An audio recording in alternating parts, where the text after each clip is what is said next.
very interesting feedback and report from this breakaway too.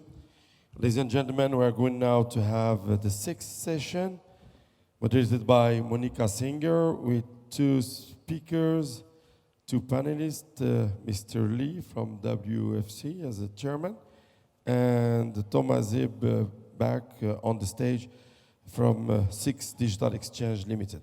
I will leave you the floor for 25 minutes and come back maybe with some questions from the room, okay? So please do not hesitate if you want to ask questions to use the same system we used yesterday. You go to community, ask question, session 6, ask questions, and just say what you want to share, your thoughts and your questions. I'm gonna come back in 25 minutes. Do you have a mic? Here it is. Okay? Welcome, Mr. Lee and Tom. So this is going to be like we were having tea, okay? So it should be a chatty sort of like conversation. We have two very different topics, so it's not going to be totally cohesive. So I was thinking of starting to speak to Tom, and Tom is here in his capacity representing ISSA, because I don't know if you're aware that Joseph Blandoff had a ski accident, so he had to undergo surgery, and he sends his love and best wishes for the conference, and he's really very sorry that he couldn't be here. So, we asked Tom, because Tom, you were the chairman of ISSA. You're not the chairman this time. No, the chairman now is Lee Waite, and the vice chair is Phil Brown from Clearstream. So for how long were you the chairman? 2 years. 2 years. The normal cycle is 2 years. Were you the first chairman from a CSD? In the new governance structure, yes. About 5 years ago, we implemented a new structure, a more professional structure, which took into account that from its origins, ISSA was set up by Joseph Landolt as an adjunct to his activities at UBS. And to professionalize that and start thinking about succession planning in the future, we created a new structure, and with a CEO office and a board and various other governance entities. And Joseph became the head of the CEO office, and we had this new board. And the first chairman of that was Stephen Lomas from Deutsche Bank, and then I came in as the first one as a CSD representative. You know what? The key question is, how long has ISSA been going? You gave me a list of questions ahead of time, and I tried to look this up. I don't know. It's about 35 years. Yeah. It's a long time. Yeah. So it was set up sometime in the late 80s, whether it was 85 or 89, I'm not quite sure. But it was set up quite a long time ago. And at the beginning, it was mainly custodian banks, would you say? Almost exclusively. Yeah. And the focus at the beginning was very much around setting standards around core custody activity. And there were a number of, some of you will remember it, handbooks around different market norms. Yes. And how do corporate actions work in any one of a number of global markets, that kind of thing. Yeah, I remember. I was a member for 20 years, so yes, I remember that. And so what are the objectives now? Because it really has transformed dramatically over the years. Yes, the objectives have changed somewhat. We've widened out the scope. At its core, the basic objective is still the same, to look at those issues which affect our industry as a whole, not just specific competitive issues or issues that are specific to a given organization or one group of stakeholders, but really what kinds of things do we all need to be thinking about, irrespective of our position in this industry, and where is there a common interest to collaborate and try to set standards. So I remember the strategy was changed, 2 years ago? Yeah. Would you say? Have you seen in the last 2 years that the fruits are paying and you are on the right track and you are seeing collaboration, or is this just, you know? Well, we're certainly seeing a great deal more collaboration within the working groups. One of the key things that ISSA does is look at, as I mentioned, what is core to various stakeholders in the industry, and then look at creating solutions around that, not prescriptive solutions, but guidelines and principles that everyone can look at adopting. And that is done through a series of working groups where the various participants, the various members of ISSA bring in people, and usually it's legal staff, it's operations people, and so on, to really work together on creating some standards and some principles. What are the projects that you are working on at the moment? At the moment, we're looking at 4 main areas. The first one is financial crime is still a major one. How do we deal with disclosure issues? What are the principles? We put out a series of 13 principles. That is a core piece of work that has come out of all the different regulations that affect all of us around OFAC, sanctions, disclosure, and so on. The second one is more operationally oriented, but it's one that we easily forget in the euphoria of looking at digital stuff and so on. Corporate actions and proxy voting are still one of the more difficult areas and one of the more expensive areas operationally for all of us to be dealing with. The third one is around DLT. What kind of standards should we be looking at in terms of implementing decentralized ledger activities within our organizations, whether they're individual solutions that are ancillary to the core or whether it actually takes on some of the core activities. And the fourth one is cybersecurity and cyber fraud, also obviously something that affects us all. So, can anybody access these papers, or do you have to be a member of ISSA? No, we've played over the last few years with various closed user group structures and so on, and came to the conclusion that it really doesn't work. So those documents are available on the ISSA website. They are available somewhat earlier to members, but they are available to everyone. So, as you know, for many years I had this incredible frustration, actually, that I don't know why Joseph asked me to do this, because I'm now telling you it excel everything, but the frustration came from the fact that I felt that ISSA was great, but it was totally biased towards the custodian banks, okay? So the good news is that I think out of your membership, there's 100 and something members, you've got 40 that are CSDs, is that correct? We have 119 members now, 44 of which, so about 37% are CSDs. Yeah. And they're global. Yeah, and when you look at the composition, the CSDs are mainly from Europe, would you say? In general, membership is more European focused, but active globally. On the CSD side, obviously less active globally. We have picked up a number of additional members in America, Latin America, and Asia, and that's certainly a growth area that we're looking at. So Joseph wanted to know, what is it that ISSA should be doing to attract more CSDs from, let's say, Africa and Latin America, and especially also Asia? So, you come from that background. What advice would you give the other CSDs as to why do you think that there's great value in being a member?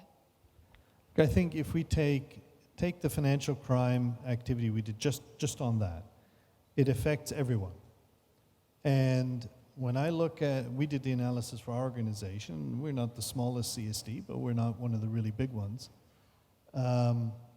We save probably in the neighborhood of $15 to $17 million equivalent in lobbying and legal fees to sort out our problem. Now, Switzerland had its own set of issues, clearly, as regards financial crime and disclosure, in particular with the scandals in the United States. But the amount of value that those working groups and the brain power that those working groups bring together is something that I think every CSD and probably 90% of the banks, certainly the ones dealing in our part of the business, can benefit from. You're not going to get that kind of free analysis anywhere else. You know, some CSDs could argue that they can just download the paper, but the truth is, from my experience, it is also not just the paper, it's the interaction at those subcommittees, at the symposium, and you're sitting at a table with the, you know, from a pension fund to a regulator, like all the value chain that belongs to financial markets are sitting in one room for 2 days, interacting and discussing, you know, these issues. And just that, for me, has always been of massive value, not just the paper. Those working groups are absolutely key. Yeah. And it also gets to the heart of one of the issues in terms of bringing on smaller CSDs. The membership fee is not high. I think it's around 2,500 euros a year. I mean, you look at what other industry groups require for a membership fee, they're 10 times that or even more. The commitment is, and we want and expect that commitment, is that you also bring people into the working groups, because that's how the whole thing works. And that, of course, is quite a bit more difficult for smaller CSDs who don't have the resources and or those that are quite far away physically from where the meetings normally take place. And we try to do those in different locations, but that's the heart of where the benefit actually comes. Which, in reality, Mr. Lee, have you ever thought what could be done to bring ISSA and WFC closer? I know that Joseph, bless his soul, he goes to all the meetings and he tries to keep us informed, and he attends WFC, but what else could we be doing so that we can work closer? I think, firstly, I hope the more and more CSTs join the ISSA activities, and including the membership, and then they will have more chances to share the information and have chances to learn from each other. Because one thought that I had was that the CSDs that are members of ISSA, maybe they should be more proactive when they attend the WFC meetings or the actual regional associations to bring back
you.